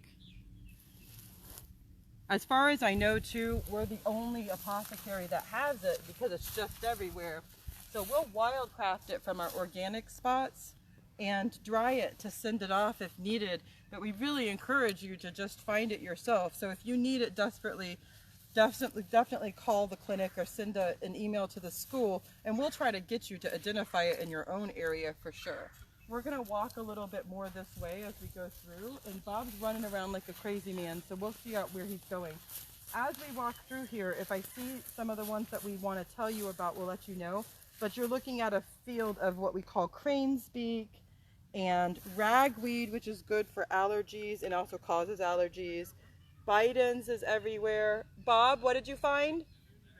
Okay, so we're going to follow and go walk around here and go to Bob for sure. So let's go this way because we're going to talk about one that is beautyberry. It's Americana, and it's something that we really use during times of cough, and you can eat it and store it for the winter time. So we'll go look at this real quick that he found over here. Where are you, hon? All the way over there? As you're walking by, you're looking at the pine that's here that we spoke about earlier. Here's more of the Bidens, just wild, so you can see what it looks like upright when we're not holding it and sitting on the ground. We're walking by oak, and I was looking for a cherry because I wanted you to see the cherry bark, but we'll find it, no big deal. And then Bob's over here with what we call beautyberry. That it's a folk name, but pretty much that's what its Latin name is too. Alicarpia americana. I think he says. And it's a Chinese herb whose name he forgets. Super funny. So let's go ahead and go to Bob.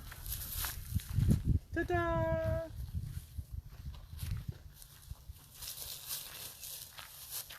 So we don't have any fruit on this little guy yet, and although it's been interesting, we find that it fruits differently based on what terrain it's in, and the leaf size is dramatically different. And brighter sun, and this is a fairly sunny area, we tend to see smaller leaves, and as we start to get inland where there's more shade, we'll find the bigger leaves that give us Renee's favorite name for this, which is redneck toilet paper, because it is both an insect repellent, it's kind of soft, it's a lovely fragrant, and it's strong enough that we could layer together and use it for toilet paper. So you all can now, in the state of Florida, stop hoarding the toilet paper.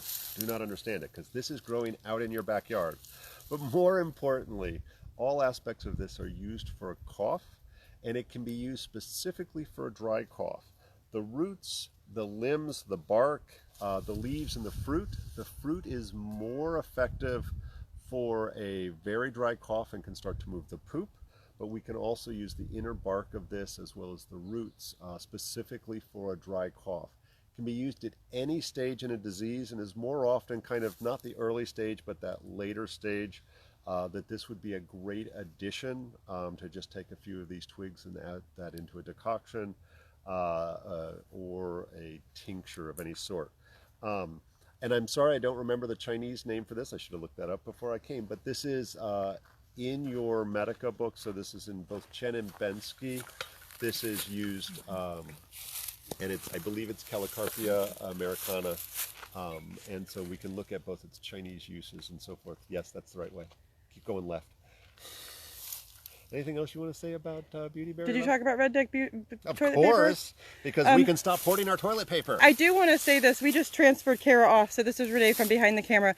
What I do want to say is from a folk standpoint here in Florida, we've used all parts as a slight cough medicine.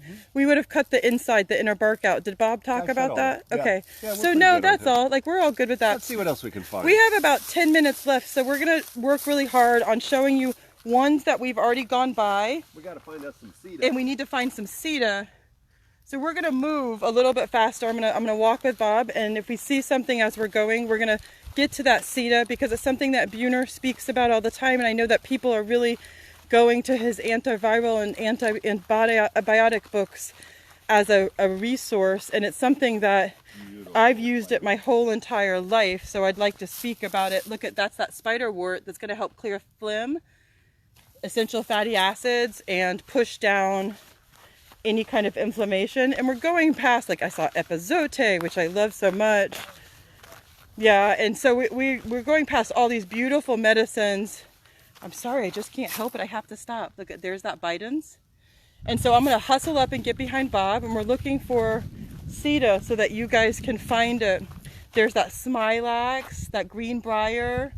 Oh, it's beautiful. That I like to eat, like asparagus, that will help with inflammation and to move away phlegm. Did you find something? I'm not following him in there. I think he's just making things up. We're going to go this way, and I'm going to find you a cedar. And so if there's any questions, feel free. If anybody needs to try to find out where to get their Bidens, just contact the school or the clinic, Tradition School of Herbal Studies or Acupuncture and Herbal Therapies. And we're walking around here so that you can find a Bidens. I'll show you I'm coming up on a gopher tortoise mound that I would like you to see because it's just special. So look at, this is one of our endangered and protected animals in our area. See this huge hole? So that's where the tortoise would live. And I was hoping that we would have him out. I'm obviously being disruptive by stomping all over his area. He's going to have to fix it in a little bit. So definitely we're coming into that territory where we should be seeing it fine.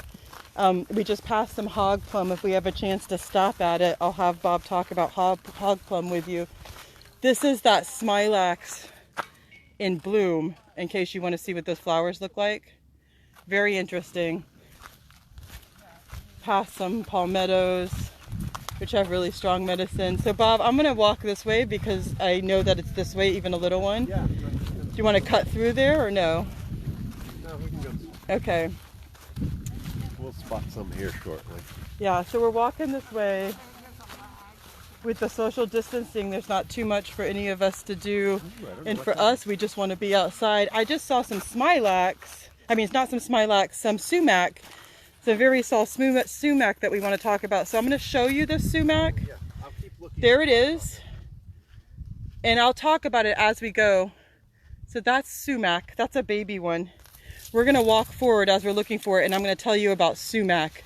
So we have sumacs that are all over. We have a Florida sumac that is best known for making a high vitamin C tea. And it's going to be an antioxidant and help to pull back any inflammation. It tastes great. There is a kind of Florida sumac that is going to give you a little bit of a rash, and you just figure out some more. There's the Florida sumac right in there. And you just figure out which one that is before you wild harvest anything. You're supposed to have full understanding anyways of what it is.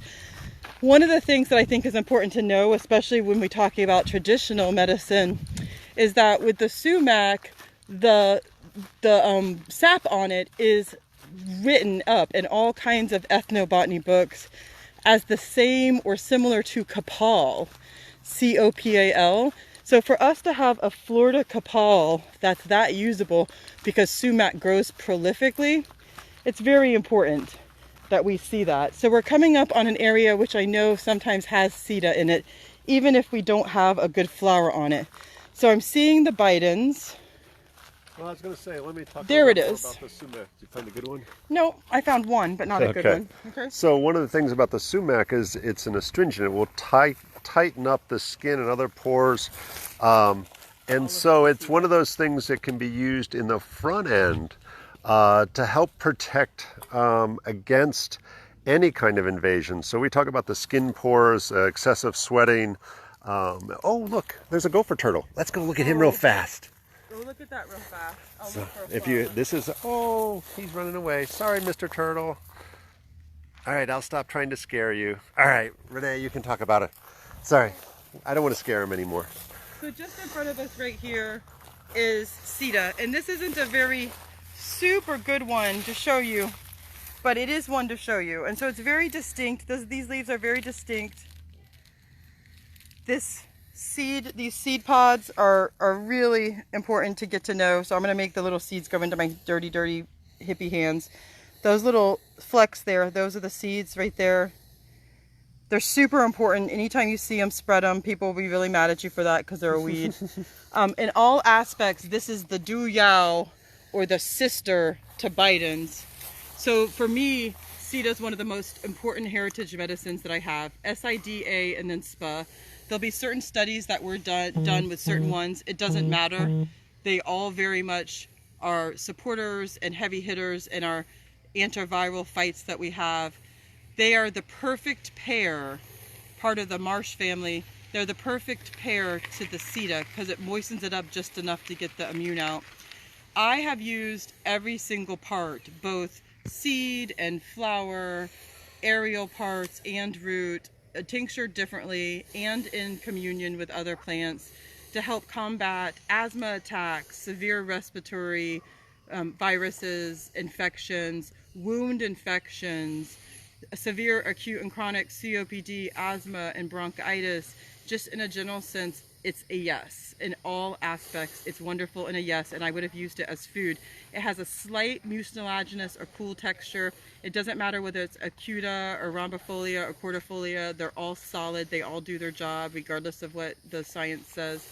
And it's something that I consider to be one of my biggest allies here and one of the best foods that we have. And Bob has some things that he can say about it as well. So I'm going to turn to him and we're going to get a piece out so you can... So I was corrected. That was a tortoise, not a turtle. I know, I get excited and I just spit out the more common words. So when we talk about SIDA, there's a couple of aspects. It is in the mallow family, Malvaceae. And so when we talked about marshmallow a lot. And so this has that mucilaginous aspect, and so that moistening. It has an affinity to the lungs because it contains ephedrine. So the ephedrine is concentrated in the roots. And I hate to say that, but this is a felony. The FDA actually banned this along with ma huang, the Chinese herb, that is phenomenal for dealing with any number of different respiratory issues.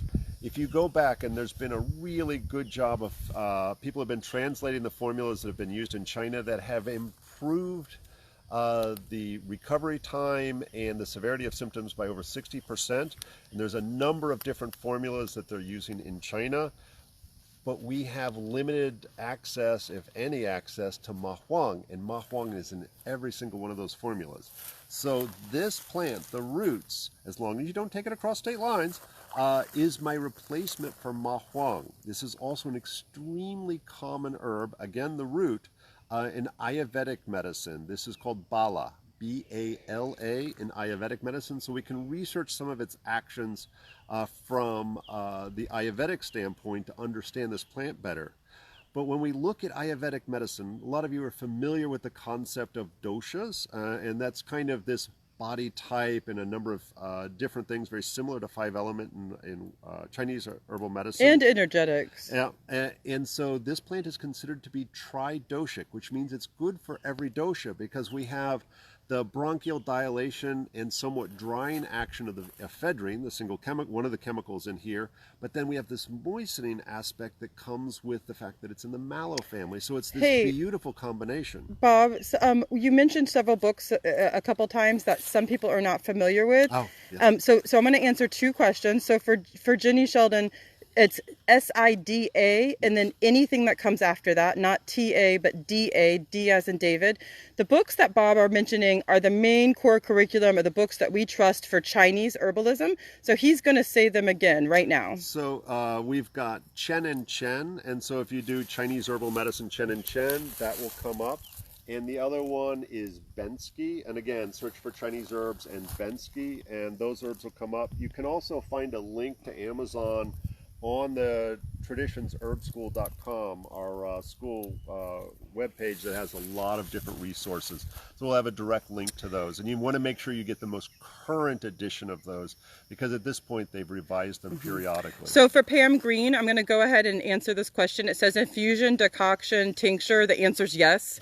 I eat it as food, but as a medicine to break those hard parts out, just like we use. We learned that, hard problem needs hard parts, and for a hard part, we need a hard process. So definitely we would be looking more at a decoction or a high alcohol content yield for a tincture, and then we can proof it down if we need to. It's something that I can see that we have a lot of interest over. So this afternoon, I will post some pictures. We'll post it in the same Facebook page. I'll post some pictures of the flower and the plant, and we'll write up some formulation, maybe not formulation, but preparation, slight, this is good for this is good for that. But I've used all parts and all solvents and then used them together based on the energetics of what that person needed, as well as just put it into their food. Definitely. So, Renee mentioned Duyao. It's basically an herbal pairing to enhance the effectiveness of a plant. And Duyao comes from the Chinese. I saw somebody had posted the correct spelling of that. So if you forget everything else we said in this very short 2 hours, the Spanish needle, the Bidens, and the Sita, those two are phenomenal combinations. If you have access to some plants and want to start looking at how we might combine these herbs together, cinnamon is a great addition to those two herbs. And if you need to enhance the bronchial dilation aspect, adding some osha if you've got access to it. There's some other Chinese herbs like lugen that can be good additions to this mix. I'm going to answer a few questions real quick because we're about to need to sign off. Because my phone's we're almost over dead. time. And so one of the questions was about the best Florida medicine book you could possibly get, and it's the one that we're writing that's coming, that I believe I probably have the most experience with. And we've got 2 weeks with nothing better to do. Yeah, I believe that I have the most experience with the folk medicine side of it, being 5th generation here and having it passed from one person to the next.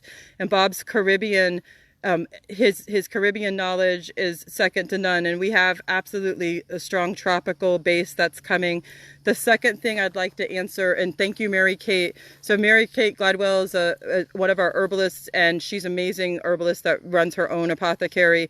And she wanted me to mention the fact that the ephedrine content is going to be higher when it's seeding and higher when it's not seeding in the root. So if we want to harvest the root, it needs to be when it's not at seed. It's going to be when no seeds and flowers are present. If we want to harvest the seed and the action to be higher in the upper, it needs to have flowers and seed present. And I will do my very best to get some good pictures and a few monographs up, because I can see this is a huge issue. Yeah, and I noticed that Kara was new with my phone, so we've probably missed a lot of the questions. We'll try to go back. I'll go back afterwards and I'll do my best to answer a lot of these questions, and Renee can post some great pictures that she's got. So we'll post this on YouTube, so make sure you check out Traditions Herb School on YouTube. We've got a ton of videos that talk about a lot of these plants. Some very well done. So hold on, I got to interrupt Bob because I can see the question. So Gina, thank you so much. And yes, we'll do more virtual considering our circumstances for sure. Yes. The second thing is what Bob was saying is our plant walks and these kind of walks go immediately to our YouTube channel, Traditions School of Herbal Studies. And there's a blooper reel in there you're going to want to look at. Everybody should watch that. Yeah, it's super fun. And we'll try our very best to get some information up on the website about this so much. And I would say subscribe to the you too, Mary Kate. page, because we're going You're to have welcome. less work than we do ever, because we've stopped student clinic to kind of abide by some of these rules. But we're going to try to do a lot of videos and post them there on YouTube in the next 2 weeks or so, when we're all kind of in lockdown from this stuff. All the comments that I'm seeing and getting, thank you so much. Thank you for listening from New York. We love it. I'll do my very best to point out the seed ephedrine content thing. That's not something that's scientifically based. I've seen that in action as I've tried very hard to tincture the parts. Mary Kate, thank you so much. I miss you, honey. Thank you so much. I'm going to move the cameras, hopefully, hey, Kendall, to show us both and say goodbye. I was going to say, we're going to wrap this up. Check out traditionsherbschool.com. Subscribe to our YouTube page. If you're currently a client or a patient or would like to be, we're not going to see people in person starting next week. We'll do virtuals and formulas. But, as much as I hate computers and all that, we're going to try to do some virtual consults as is necessary. So just call the clinic to schedule. It's 727-551-0857. And we appreciate you guys. And please try to not be stressed out. It will be okay. It'll all be great. We're going to have 2 weeks vacation. It's even paid for by the federal government. Hopefully. So be safe. Keep your 6 foot, wash your hands, and start harvesting your herbs for just in case or to help your neighbors out. Don't lick anyone. Yep, no licking people. Bye. Bye, all. Thanks for tuning Thank you. in.